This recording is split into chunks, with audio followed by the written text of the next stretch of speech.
Este programa é livre para todos os públicos.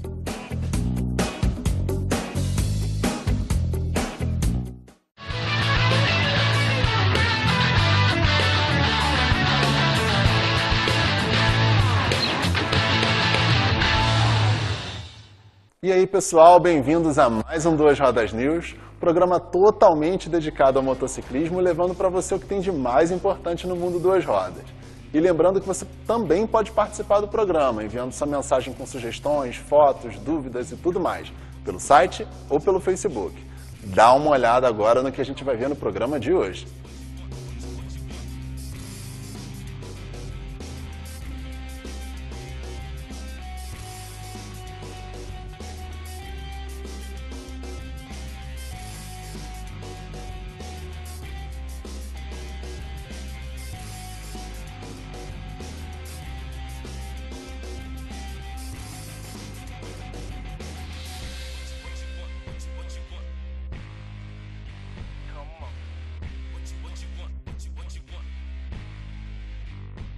Não dá para perder, né? Então espera só um pouquinho que a gente vai para um rápido intervalo e volta já já.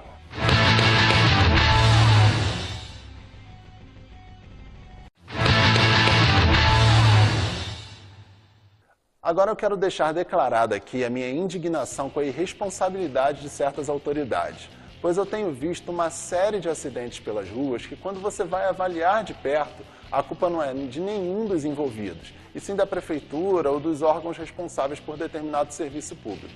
Vou dar um rápido exemplo para vocês. Recentemente eu estava de carro em um cruzamento perto da minha casa e quase me envolvi em um acidente sério. Era um cruzamento e ambos os carros, tanto o meu quanto o que estava atravessando o cruzamento, seguiram em frente, como se nada tivesse acontecendo, e quase batemos. Felizmente nada aconteceu, deu tempo de frear, mas parando para avaliar o que tinha acontecido, eu percebi que os dois sinais estavam verdes, os dois sinais estavam abertos, liberando a passagem das duas vias. Ou seja, se tivesse acontecido uma batida, não teria responsável, porque os dois motoristas estavam certos, passando normalmente no sinal verde. Liguei para a prefeitura reclamando e demoraram mais de 24 horas para sincronizar e consertar os sinais. Além desse, temos muitos outros problemas, como buracos intermináveis, avenidas sem pinturas delimitando as faixas, entre muitas outras coisas. Profissionais destreinados, fazendo gerenciamento errado do tráfego, desníveis de pista, entre muitos outros problemas. Então, por essas e outras, eu deixo aqui a minha reclamação pública e peço para vocês que, vendo algum problema do tipo, reclamem, não tenham vergonha, porque a gente reclamando, a gente consegue suprir um pouquinho essa falta e pressionar as autoridades para consertar. É isso aí.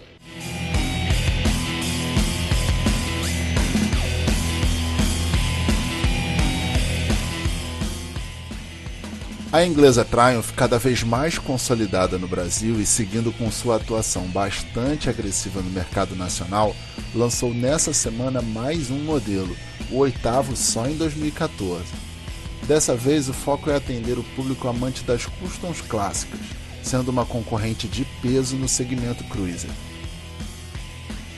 A marca, que já tinha em sua linha duas customs, mas com apelo mais agressivo, a Rocket 3 e a Thunderbird Storm, anunciou em evento muito bem organizado, voltado à imprensa especializada, a chegada da bela Thunderbird Commander ao mercado brasileiro, com visual totalmente tradicional, caprichada nos cromados e com várias evoluções em relação à versão Storm.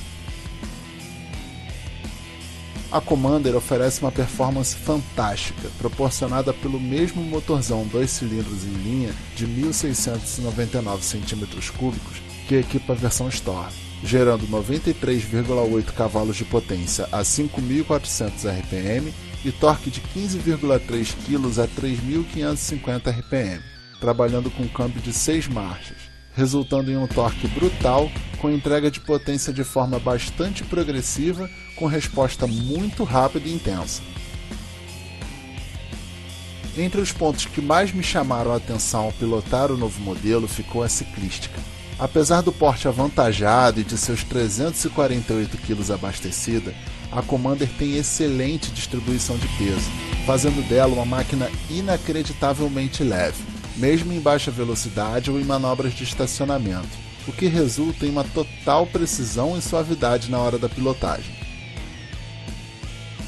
Também colaborando com a ciclística atua o refinado conjunto de suspensão, que permite muito conforto e segurança, contando com amortecedores traseiros duplos e com ajuste de pré-carga. E por falar em conforto, uma das novidades na versão Commander é o novo chassi, remodelado para acomodar um banco ainda mais espesso e confortável. Com ABS de fábrica, o sistema de freios cumpre muito bem seu papel, com muita precisão e rapidez na atuação através do conjunto Nissin de 2 discos na dianteira e Brembo com 1 disco na traseira. Seu design é muito imponente, chama bastante atenção pela beleza, esbanjando linhas brutas, largas e muitos cromados, com destaque para os tradicionais faróis duplos, o conjunto de lanterna e indicadores traseiros em LED e o escapamento duplo em aço inox, compondo seu visual de muita presença. A Thunderbird Commander não será montada no Brasil, chega ao mercado por importação, pelo preço sugerido de R$ 53.900 e já estará nas lojas a partir de terça-feira, dia 22 de julho, oferecida nas cores vermelha e preta. Uma excelente opção de compra para os amantes do segmento cruiser, que poderão contar com uma moto confortável, com incríveis ciclística e desempenho, que permitirá curtir milhares de quilômetros com total tranquilidade, segurança e conforto.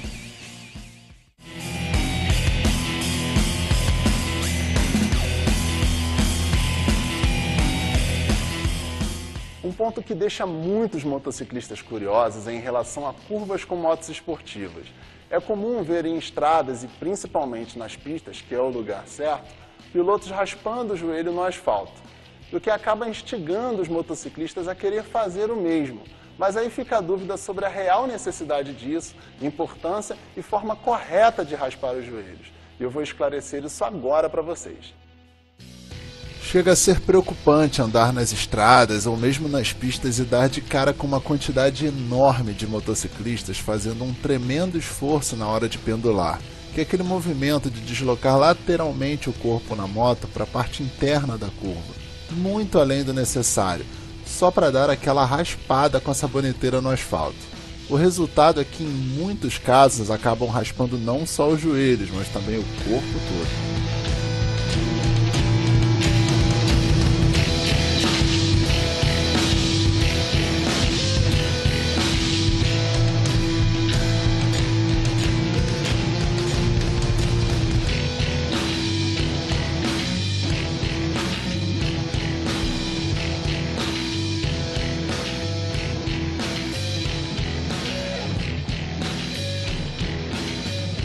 Precisa disso tudo? No pêndulo desloco mais o tronco ou o quadril? Abro a perna toda ou deixo mais perto do tanque? Tem sempre que raspar a saboneteira no chão? Se não raspar a saboneteira, serei um piloto ruim? Essas são só algumas das perguntas mais comuns, então vamos em frente para esclarecer essas dúvidas e saber um pouco mais sobre a técnica. Há algum tempo vi na internet o vídeo de um piloto americano raspando até o capacete em circuito. Mas aí fica a pergunta, qual a real necessidade disso? Na prática, no dia a dia, nas ruas e rodovias, é questão plenamente de satisfação pessoal, de prazer mesmo, pois para alguns motociclistas raspar a saboneteira no chão é mal comparando como fazer um gol no futebol. Mas a técnica serve exclusivamente para autódromos, em corridas, quando se busca o limite máximo da motocicleta na disputa contra o relógio e os oponentes. Em uma curva, por atuação das forças da física, a tendência do conjunto moto-piloto é continuar na vertical e seguindo a trajetória em linha reta, devido ao efeito giroscópico provocado pela rotação das rodas, passando a sensação de ser jogado para fora na hora de uma curva. Por isso a necessidade de pendular e inclinar a moto, distribuindo o peso, deslocando o centro de gravidade e favorecendo o contorno do traçado. O pêndulo excessivo obriga o piloto a fazer um esforço maior para voltar à posição, o que muitas vezes faz a moto balançar, podendo até perder o controle. A intensidade do pêndulo e necessidade de raspar a saboneteira dependem de uma série de variáveis, que incluem o peso e ciclística da moto, peso e tamanho do piloto, velocidade e ângulo da curva. Existe uma regra básica no pêndulo onde o limite para o deslocamento do quadril é quando a metade da bunda, isso mesmo, o meio, entre a banda da esquerda e a banda da direita, quando o meio da bunda chega na borda do banco da moto. Mais que isso, o piloto está exagerando. E o tronco vai de acordo com a necessidade. Pilotos mais leves tendem a botar a cabeça e o tronco bem mais para fora da moto, justamente para compensar o seu peso menor. Um fator essencial que muitos desprezam ou simplesmente não têm a informação é que nem todo piloto, por mais técnica que tenha, deverá raspar o joelho sempre. Eu, por exemplo, com quase 100 kg, 1,95 m de altura e longas pernas, tenho uma facilidade extrema para raspar, mas faço com pouquíssima frequência. Só faço em casos de real necessidade e em autódromos, obviamente. Na verdade, a abertura da perna atua como indicador do grau de inclinação do conjunto moto-piloto, onde o uso correto do joelho no asfalto deve ser apenas como referência para avaliar o ângulo de inclinação da moto em relação ao eixo vertical. Conforme a abertura da perna e o ponto onde o slider do macacão encosta no asfalto, o piloto consegue avaliar se a postura está correta e se está saindo muito ou pouco da moto. É apenas um ponto de referência, mas também continua com a mesma função idealizada no final da década de 60 pelo piloto finlandês Jarno Saarinen, de deslocar o centro de massa o mais perto possível do asfalto. A ciclística das motos vem evoluindo tanto junto com toda a tecnologia envolvida, como suspensão, pneus e tudo mais, exigindo cada vez menos esforço do motociclista para contornar curvas com precisão. Quem já teve a oportunidade de pilotar esportivas produzidas até o final da década de 90, sabe que nelas o piloto precisa trabalhar um bocado no pêndulo para alcançar a inclinação ideal nas curvas, especialmente pelo peso das motocicletas. Mas mesmo assim não existe necessidade de raspar o slider do macacão fora das pistas. Para a moto e piloto chegarem ao seu limite, é sempre importante estar em local apropriado, um autódromo no caso, respeitando as capacidades do motociclista e da motocicleta. Inclinações como as alcançadas no MotoGP, por exemplo, são inatingíveis por motos de rua. O espanhol Marc Márquez, na temporada 2014, chegou a 64 graus de inclinação, um recorde no motociclismo mundial, enquanto que uma moto esportiva de rua chega no máximo a cerca de 55 graus, dependendo do modelo, pneus e mais uma série de variáveis. Um ponto bastante importante é o de que raspar o joelho no asfalto, além de ser uma técnica totalmente desnecessária fora das pistas, é também ilegal, prevista no Código Brasileiro de Trânsito nos artigos 174 e 175, como exibição ou demonstração pública de perícia e manobra perigosa, com severa punição que inclui multa pesada, suspensão da carteira de habilitação e recolhimento do veículo. Mais um motivo para deixar a prática exclusivamente para os autódromos. Recomendo que busquem o aprimoramento de conhecimento e técnica. Façam um curso de pilotagem, aprendendo a identificar os limites seu e da motocicleta, ciente dos riscos e do local ideal para a prática de pilotagem esportiva. Pilote sempre com responsabilidade e consciência, pensando na vida e nas consequências. Quando se fala em equipamento de segurança para motos, tem uma parte do corpo que acaba sendo deixada um pouco de lado por boa parte dos motociclistas. E eu estou falando dos olhos. Quem anda com viseira aberta ou de qualquer outra forma que deixe os olhos expostos ao vento, não tem a menor noção do perigo que está correndo. Vamos falar um pouco mais disso. E aí, gente, eu estou aqui com o Dr. Luiz Felipe, doutor em oftalmologia e motociclista, que vai falar um pouco para a gente sobre os riscos que tem para o motociclista de um modo geral, por andar sem viseira, alguns até exageram um pouco mais, andam sem o capacete. Doutor, passa um pouquinho para o pessoal como que é essa parte de não proteção dos olhos. Certo. Bom, eu vou dar um depoimento de uma pessoa que tem uma experiência própria, né? Não é de atendimento ao motociclista só. Quer dizer, eu ando de moto desde os 18 anos de idade e, como eu falei, a gente não tem, assim, aos 18 anos eu não tinha a maturidade e a percepção dos riscos que a gente tem. Atualmente minha conduta é outra, eu sou muito mais preocupado com ter o divertimento, o entretenimento de andar de moto, mas sem me expor a riscos desnecessários. Então, com relação ao trauma ocular, eu tenho que dizer primeiro sobre a necessidade e a importância de usar o capacete. O capacete protege o olho, que é uma estrutura que não é resistente a um trauma. O olho não nasceu para sofrer trauma, né? Ele é protegido pela órbita. Mas um corpo estranho que entre no capacete, ele pode atingir diretamente o globo, fazer uma lesão perfurante, pode fazer uma laceração, e mesmo sem atingir, lesar a estrutura, deixar uma abertura, ele pode, somente com um trauma, pode gerar uma inflamação dentro do olho, a pessoa desenvolver uma catarata, desenvolver um descolamento de retina. Quer dizer, eu quero dizer o seguinte: coisas que poderiam ser evitadas facilmente com a proteção. A gente tem observado casos de traumas que são relativamente pequenos, que poderiam não deixar absolutamente nenhuma sequela se houvesse um capacete, porque uma freada de uma moto de encontro a um ônibus parado que a pessoa não tenha percebido, só esse trauma, às vezes uma velocidade reduzida já é o suficiente para fazer um trauma de face com fratura de órbita e atingindo o globo, e a pessoa poderia ter saído dali sem nenhuma sequela. Bom, com relação o que a gente vê de mais frequente, felizmente não é essas lesões graves, são os corpos estranhos, quer dizer, poeira, pedacinho de asfalto, né? Até insetos, né? Doutor? Insetos. Qualquer coisa. E esses corpos estranhos, ele pode atingir a córnea. A córnea é a parte mais sensível do olho, a superfície. E dependendo da velocidade que a pessoa esteja, pode derrubar o motociclista.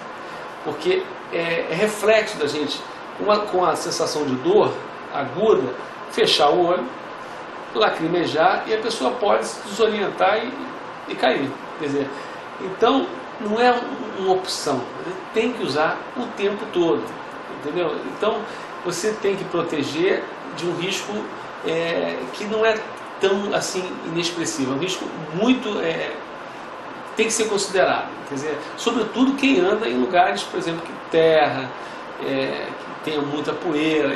Esse não há possibilidade, né? Eu ainda usaria um óculos, além do...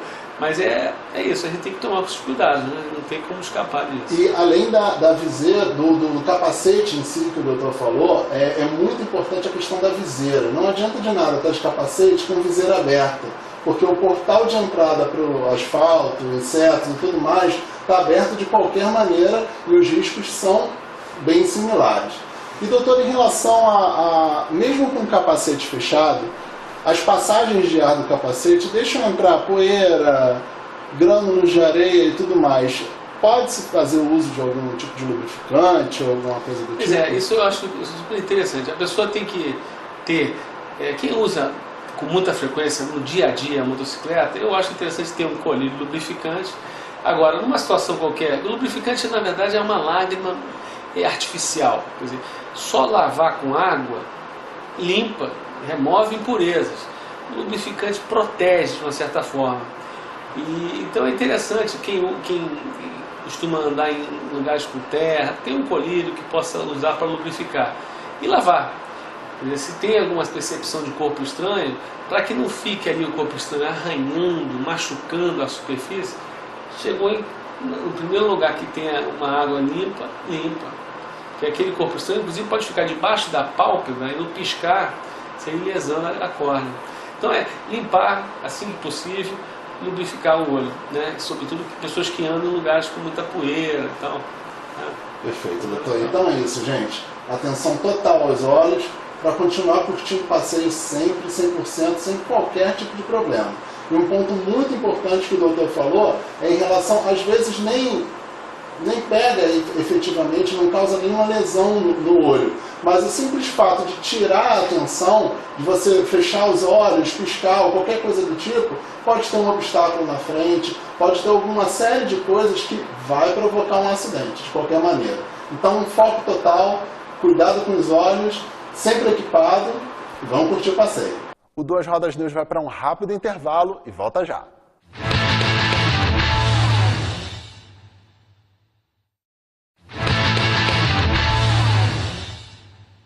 Em várias cidades do Brasil vem ficando cada vez mais perigoso andar de moto. E não é por conta dos acidentes, mas sim pela criminalidade. E sabia que você pode ser um dos culpados por esse aumento no índice de roubos? Pois é, dá uma olhada no porquê e em algumas dicas a respeito. O roubo de motocicletas no Brasil vem assumindo proporções gigantescas, a ponto de alguns modelos terem o preço de seu seguro mais caro do que alguns carros de luxo, e parte dessa culpa é dos próprios motociclistas. São muitas as razões para esse alto volume de roubos, como os roubos de motocicletas para executarem assaltos, normalmente motos leves e velozes, usadas nas fugas, os roubos apenas para levar as motos para a favela, para que os líderes das comunidades tirem onda lá dentro, geralmente motos Big Trail ou esportivas, os roubos para desmanche, para venda das peças no mercado negro, entre muitas outras possibilidades. Os mais preocupantes de uns anos para cá são justamente os roubos para desmanche, que só eram cometidos com motos pequenas e de pouco valor de mercado, pois os proprietários muitas vezes não tinham grana para comprar em loja e acabavam recorrendo aos desmanches, assim criando um ciclo que prejudicaria a eles mesmos. Com o passar do tempo e o crescimento do mercado motociclístico brasileiro, ficou mais fácil para parte da população comprar motos maiores e mais caras, por conta principalmente dos longos financiamentos e das baixas taxas de juros. Por um lado, isso é excelente, possibilitando a realização de muitos sonhos de ter um motão.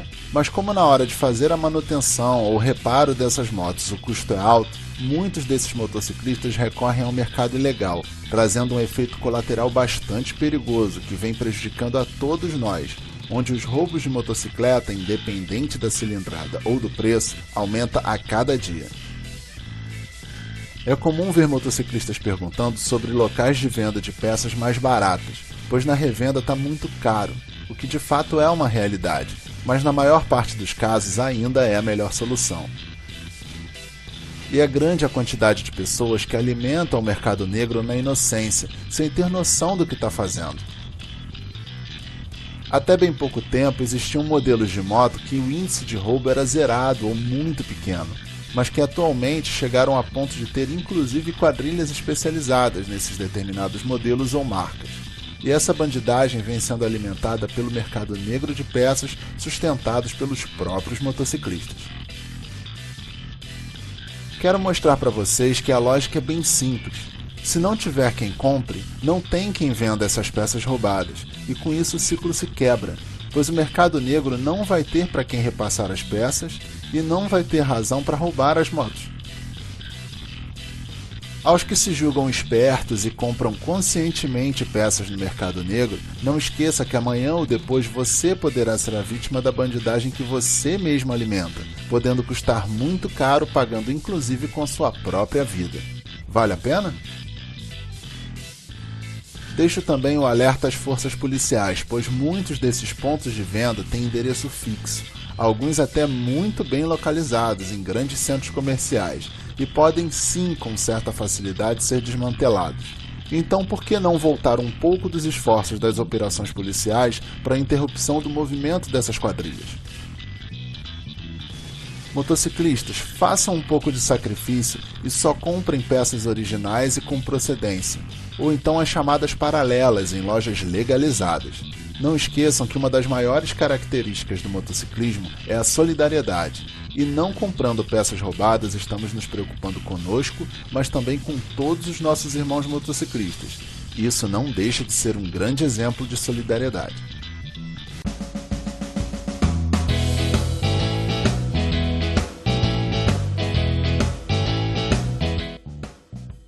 Ultrapassamos a barreira das 50 primeiras fotos do projeto Uma Moto por Dia, o desafio pessoal do fotógrafo Osvaldo Furiato, com o objetivo de publicar durante um ano uma foto diferente que seja de sua autoria e tenha uma moto como personagem.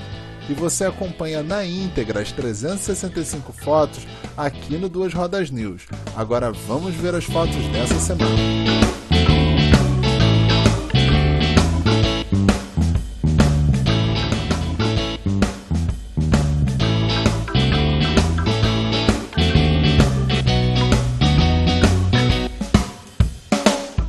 Quem quiser ver e rever as fotos mostradas aqui no programa desde o primeiro dia do projeto, pode acessar o site do Duas Rodas News ou do fotógrafo, que é o www.osvaldofuriato.com.br/uma moto por dia.